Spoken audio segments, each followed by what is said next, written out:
नमस्कार मित्रांनो, मराठी माणूस प्रदीप. काही दिवसांपूर्वी गोपाळगडाचा एक व्हिडिओ आणि या सगळ्या गोष्टी आपण पाहिल्या. किल्ला आम्हाला गव्हर्नमेंट ऑफ इंडियानी ऑप्शन मध्ये 1960 साली विकलेला आहे.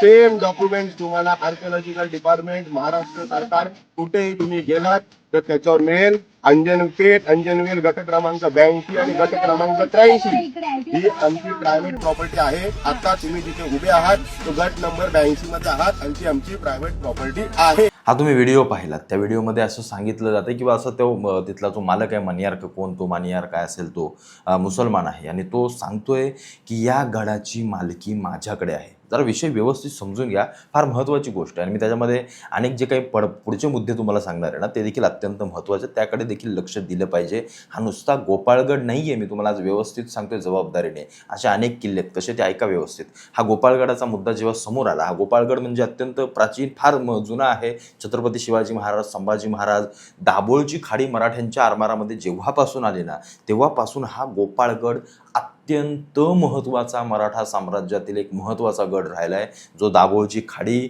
आणि व्यापारासाठी जास्त करून मराठ्यांनी वापरला. नंतर तो पुढे गेला, इंग्रजांकडे गेला, त्याच्यानंतर मुघलांकडे मधल्या काळामध्ये गेला, पण बऱ्यापैकी मराठा साम्राज्यामध्ये हा किल्ला होता. चांगला उत्तम किल्ला आहे. दाभोळच्या खाडीच्या अत्यंत तोंडावरती, म्हणजे अगदी तोंडावरती किल्ला आहे. बाजूने खंदक आहे, त्यावेळेचा एक मोठा खंदक त्यावेळेला गोपाळगडाला होता. आणि मग असा हा छोटासा किल्ला, पण अत्यंत उत्तम आणि चांगल्या ठिकाणी असणारा हा किल्ला, आणि इतिहासामध्ये याला फार फार महत्त्व आहे. आता झालं काय माहिती आहे का, हा किल्ला जो काही शासनाने एक ओसाड जमीन म्हणून त्याला वारसा स्थळाच्या यादीमध्ये घेतलं नाही, किंवा किल्ल्यांच्या यादीमध्ये, किंवा एक आपण काय म्हणतो ऐतिहासिक वास्तूंच्या यादीमध्ये घेतलं नाही. म्हणजे मला काही समजलं नाही की सरकार तेव्हा काय भांग पिऊन, दारू पिऊन बसलं होतं की काय, किंवा हे जे पुरातत्व खात्याची लोक आहेत किंवा महाराष्ट्रातली काही सरकारी कामकाज करणं या संबंधितली जी काही लोक आहेत, ते काय नक्की करत होते हे समजत नाहीये. मग ते पुढे त्या मानियार नावाच्या माणसाच्या नावे त्याने 300-400 रुपयामध्ये काय ती जागा सगळी विकत घेतली. आतली जमीन जी बाजूची भिंत किंवा ते जे स्थळ आहे ते सरकारकडे, आणि आतली जमीन आमराईसाठी या मुसलमानाकडे, या मानियारकडे. ही गोष्ट जरा व्यवस्थित ऐकलीत की मग समजतो घोटाळा सरकारचा, त्यावेळच्या प्रशासनाचा, त्यावेळच्या सत्तेत असणाऱ्या लोकांचा. हा आपल्याला घोटाळा किंवा या सगळ्या गोष्टी व्यवस्थित समजून येतात. बरं, त्या दाभोळच्या त्या गोपाळगडाच्या बाजूला सगळे आपले मराठे आहेत, आपले हिंदू लोक आहेत, अंजनवेल त्या सगळ्या परिसरामध्ये. पण हे हिंदू लोक शंडासारखे गप्प का बसत होते आतापर्यंत, मला हे समजत नाही. आता कोणीतरी आवाज उठवायला लागले, त्या सगळ्या लोकांचं मी स्वागतच करतो, चांगलीच गोष्ट आहे, त्याने आवाज उठवला. पण आतापर्यंत काय त्या सगळ्या लोकांची दंडेलशाही म्हणून तुम्ही शांत बसला, ते मुसलमान होते म्हणून तुम्ही शांत बसला, की त्यांची स्वतःची मालकीची जागा आहे म्हणून कायदेशीररित्या तुम्ही शांत बसला? हा प्रश्न जरा प्रत्येकाला विचारला पाहिजे. कारण त्या किल्ल्याच्या आतमधल्या समाध्या असो, सगळ्या गोष्टी असो, यांनी सपाट केल्या या हरामखोरांनी, आणि आंब्याची रोपं लावून धंदा करतात आजपर्यंत. तुम्ही आम्ही जे देवगड आंबे करून जे आपण इथं जे विकत घेतोय ना बाजारांमध्ये, हे सगळे अशा पद्धतीने, हे सगळे किल्ल्याच्या आतमध्ये शेती करून स्वतःची मालकी ठोकून बाहेर या सगळ्या गोष्टी करणार आहे. यांनी किल्ल्याला टाळा लावून टाकला, तो टाळा की यांच्या मालकीचा आहे, इथं कुणी जायचं नाही. नशीब त्या हिम्मतवान माणसाने ती व्हिडिओ बाहेर काढली, त्याने बनवली, हिम्मत दाखवली. आज महाराष्ट्राला कळालं की ह्या ही सगळी अवस्था नक्की काय आहे. ही बाब तुम्हाला साधी वाटली का, की एखादा गड, एखादा किल्ला, एखाद्या अशा विशिष्ट वैयक्तिक कोणत्याही माणसाच्या हातामध्ये जातो, तो त्याला कुलूप काय लावतो, ते त्याला टाळा काय लावतो, आमचं प्रशासन ढिमासारखं बघत काय बसतं, काय नक्की चाललंय? आता 2 वर्षापूर्वी हातामध्ये घेतलाय किल्ला, आता 2 वर्षापासून या सगळ्या गोष्टी केल्या, पण 2 वर्षापूर्वी किंवा 1-1.5 वर्षापूर्वी जो काही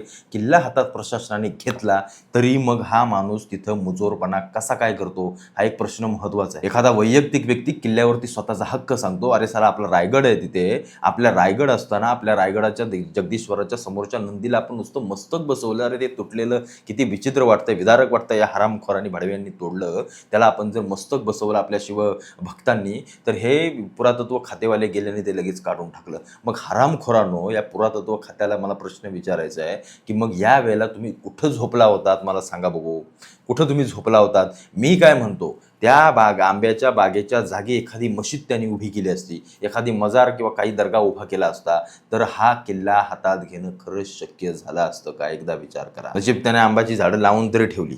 आता सरकारच्या हातात आल्यानंतर पर्यटक जातील, ते आंबे खातील. त्या किल्ल्यामध्ये तो मनियार फनियार कोण आहे ना, अजिबात फिरकता कामा नये. तिथल्या स्थानिक संघटनांनी, हिंदू संघटनांनी, तिथल्या स्थानिक नेत्यांनी, प्रशासनाने, सत्तेतल्या बसलेल्या मंत्र्यांनी लक्षात ठेवावं. जर त्या गोपाळगडाकडे जर पुन्हा अशा काही वाईट शक्तींनी वाईट नजरा जर पडल्या तर आम्ही आहोत, एवढं फक्त लक्षात ठेवावं या सर्व लोकांनी. आणि नुसता गोपाळगड नाही, आता महत्त्वाच्या विषयाकडे येऊया. महाराष्ट्रामधल्या किती किल्ल्यांवरती अतिक्रमण झालं? हे अतिक्रमण आहे, हे अतिक्रमण आहे, कायदेशीररित्या हे केलेलं अतिक्रमण आहे. 300 रुपयामध्ये अख्खा किल्ला विकत, त्याला काय खायची गोष्ट वाटली का ही? हां, किती किती धक्कादायक गोष्ट ही. 300 रुपयामध्ये कोणी कधी काळी किल्ला विकत घेतला आणि आपण झोपलं ठिम्म, आपल्या सरकारला माहिती नाही, काय माहीत नाही. असं कसं होऊ शकतं?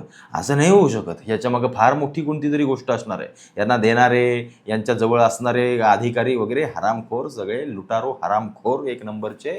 आपल्या प्रशासनाला, सिस्टमला लागलेली घाण सगळी. हे पुरातत्व खातं अर्ध तर बिनकामाचं आहे, बिनकामाचं. भिकार खातं सगळ्यात या देशातलं कुठलं असेल तर ते पुरातत्व खातं. मंदिरं पडत चालले आहेत, किल्ले ढासळत चालले आहेत. हे पुरातत्व खातं काय करतं? हे मुसलमान येऊन मशिदी मजारी उभ्या करतायत. काय चाललंय? आज विशाळगड घ्या, आज बाकीचे लोहगड घ्या, आज असे असंख्य किल्ले घ्या. अरे काय नक्की तिथं उभं केलं जातंय तुम्ही जरा बघा एकदा. अरे यानं नुसता आंबा लावला म्हणून आपल्याला दिसला तरी, आणि बाकीच्या ठिकाणी जिथे विशाळगडावरती यांच्या वस्त्याच्या वस्त्या, मजारीच्या मजारी मजले उभे राहत आहेत. काय तुम्ही करताय? कुठल्या ऐतिहासिक वारसा स्थळं? कुठली? बाहेरच्या पर्यटकांनी देशाविदेशातला येऊन काय बघायचं यांच्या मशिदीन मजारी? हसतील ते आपल्यावरती. काय म्हणतील? अरे शिवाजी महाराजांचा महाराष्ट्र एवढं मोठं स्वराज्य निर्माण केलं आणि त्यांच्या किल्ल्यांवरती ज्याला इथली स्थानिक येऊन मशिदी मजारी उभ्या करतायत आणि ही लोक शंडासारखे शांत बसलेत. बोलणार नाहीत का?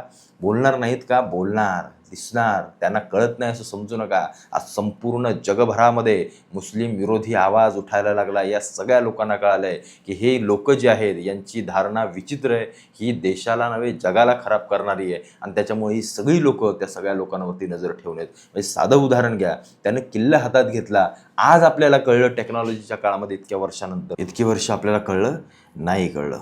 मग हे जे विशाळगड असो, हे लोहगड असो, हे बाकीचे किल्ले जिथं जिथं हे मुस्लिम आक्रमणं झाले आहेत, या बाकीच्यांनी जे काही अतिक्रमणं केले आहेत, ते किल्ले देखील अशाच प्रकारे हातात घेतले गेले. आणि आज अशी गोष्ट झाली आहे की डायरेक्ट हिंदू आणि मुस्लिम जेव्हा आपण करायला जातो किंवा तोडायला जातो, तेव्हा हिंदू आणि मुस्लिम हे चित्र उभं राहणार ना?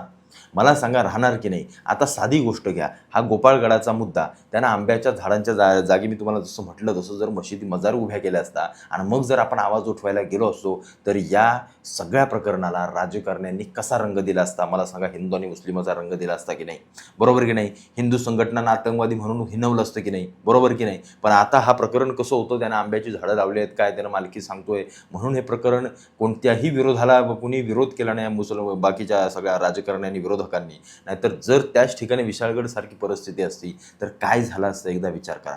अरे आपले असेच किल्ले त्यांच्या हातात गेले, असेच गेले ना. मला सांगा, छत्रपती शिवाजी महाराजांच्या काळामध्ये कुठल्या किल्ल्यावरती मशीद होती हो? कुठल्या किल्ल्यावरती कुठली मजार होती हो? सांगा मला. होतं का? नाही. हे झालं कधी? 60-70 वर्षामध्ये. बरं मी काय म्हणतो, या किल्ल्यांवरती असणाऱ्या मशिदी, मजारी, दर्गे, या मदरसे जे काय असतील ते, त्यांना मी मान्यता देतो. पण कधी जर ते प्राचीन असतं तर. आज आपली मंदिरं आपण जेव्हा पाहतो, दगडामध्ये सुंदर कलाकृती केली, असं वाटतं की अरे 1000, 1200, 5000, 6000 वर्षापूर्वीची ही मंदिरं असतील. आपण बोलतो की नाही? मग यांच्या वास्तूंकडे पाहताना आपल्याला आत्ताच्या सिमेंट आणि विटा कशा दिसतात? जे आत्ता बनले, असं वाटतं अरे 10, 15, 20 वर्षापूर्वी बनलंय. पांढरा रंग, हिरवा रंग आणि स्टंपर कोणी मारलाय हे आपल्याला कळतं की नाही? याचा अर्थ प्राचीन काय आहे? तुमचं प्राचीन असतं. मी म्हणतो विशाळगडावरची मशीद जर यांची प्राचीन आहे ना, अजिबात हात नाही लावायचा. असू द्या, प्राचीन आहे ते काय हरकत नाही, तिथं असू द्या त्यांची. पण यांचं प्राचीन आहे काय? काहीच नाही. म्हणून तर याला विरोध होतोय आपला की ही अतिक्रमणं या 60-70 वर्षामध्ये झाले त्या काँग्रेसच्या काळामध्ये. याने कारण आता तुम्हाला माहिती आहे काँग्रेस कुठले मुस्लिम धार्जिनी सगळी लोक, त्याच्यामुळे हे सगळं घडलंय. आणि हे गोपाळगड पिकाळ हे सगळं हे यांनी हातात दिलं असणार आहे. तिथल्या स्थानिक प्रशासनाने, तिथल्या स्थानिक लोकांनी, स्थानिक नेत्या बित्यांनी हळूहळू आपला कोण मन्यार का फन्यार घुसला तिथं, झाडं लावली, आपलं सगळं करू लागला. बाजूची पण लोक आपली शांत का तर आहे त्याच्या नावावरती किल्ल्याची जागा. या अशा गोष्टी केल्या जातात. आणि मग काही वर्षानंतर जेव्हा आपल्याला कळतं तेव्हा तेव्हा मग आपण आश्चर्यचकित होऊन जातो की अरे हे झालं कसं. म्हणून हिंदूंनो, म्हणून आपल्या शिवभक्तांनो, जागरूक राहा. प्रशासनाने देखील जेवढेही महाराष्ट्रातले छोटे मोठे किल्ले आहेत सगळ्यांची यादी बनवून त्यांच्यावरची अतिक्रमणं बाहेर काढून हे सगळे ऐतिहासिक वारसा स्थळ म्हणून त्यांची सगळी गोष्ट झाली पाहिजे, त्यांची यादी बनली पाहिजे आणि त्यांच्याकडे अशी कोणतीही विकृती नजर फिरता कामा नये. कारण यांची नजर पडली की हेच होणार आहे, या अशाच नावावरती होणार, अशाच सगळ्या काही गोष्टी होत जाणार. याला राजकीय दृष्ट्या पाहू नका. हा राजकीय दृष्ट्या किंवा राजकारण नाही आहे. ही गोष्ट म्हणजे आपल्या हिंदूंच्या प्रतीकांना, किंबहुना छत्रपती शिवाजी महाराजांच्या सगळ्या आस्थापनांना, त्यांच्या प्रतीकांना हळूहळू इस्लामीकरणामध्ये ओढायचं, हळूहळू तिथं आपली सगळी पाळंमुळं रोवायचे, अतिक्रमण करायचं आणि हळूच आपल्या बाजूला सगळं खेचून घ्यायचं. उद्या जरी वाद उफळला तरी हिंदू मुस्लिम वाद उफळेल, त्याच्यावरती आपलं मतदान खेचू शकतो, त्याच्यावरती राजकारण करू शकतो, हिंदू संघटनांना किंवा सेक्युलरवादी या हिंदू संघटनांच्या विरोधात उभे करू शकतो. या अशी सगळी खेळी करून त्या सगळ्या वारसास्थळ, ती सगळी आस्थापना आपल्या बाजूला करून घ्यायची, हे सगळं या लोकांचं गणित आहे. आता उदाहरण घ्या ना, आपल्या काशी विश्वेश्वराचं मंदिर, तुम्ही बाजूला काशीचं मंदिर घेतलं, बघा ना तुम्ही त्या घुमटामध्ये वरच्या आणि खालच्या मंदिराच्या ढाच्यामध्ये तुम्हाला प्राचीन काय दिसतं? सरळ सरळ एखादा येडा माणूस देखील सांगेल की नक्की याच्यामध्ये खरं आणि खोटं काय आहे. मग हे गोपाळगड जो हातामध्ये घेतला, मला सांगा आजूबाजूच्या लोकांना आपल्या कळलं नाही? आजूबाजूची आपली लोकं काही झोपेत होती? त्यांना समजलं नाही की हे असं चुकीचं काम होतंय? का नाही आपण आवाज उठवला या सगळ्या गोष्टींवरती? कारण आजपर्यंत कोकण कधी हिंदुत्ववादी सगळ्या लोकांच्या हातामध्ये आलाच नाही आला. तेव्हाचे पुरोगामी आज हिंदुत्ववादी बनलेत. ठीक आहे, चांगली गोष्ट आहे की तुम्ही चांगल्या मार्गाला आलात म्हणून. आता कुठेतरी कोकणाला आपल्या साफ करा. कोकण नाही, संपूर्ण महाराष्ट्रभर ही अतिक्रमणं सगळी बाजूला करा आणि ऐतिहासिक वारसास्थळ जेवढी आहेत, मग जी छोट्यातली छोटी का असेना, त्याच्या आजूबाजूला कोणीही फिरकता कामा नये, एवढी फक्त गोष्ट लक्षात ठेवा. आणि अशा गोपाळगडासारखे कितीतरी गड वाळवीनं खाल्ले आहेत या अशा लोकांच्या, ती कुठेतरी वाळवी आता मारायची वेळ आली आहे. आणि याकडे जरा हिंदू संघटनाने पण लक्ष दिलं पाहिजे आणि प्रशासनाने देखील त्यांना मदत केली पाहिजे. जर केली नाही तर येणाऱ्या काळामध्ये सत्ता कोणाच्या हातात द्यायची हे आपण हिंदू म्हणून सगळे व्यवस्थितपणे बसून ठरवूया.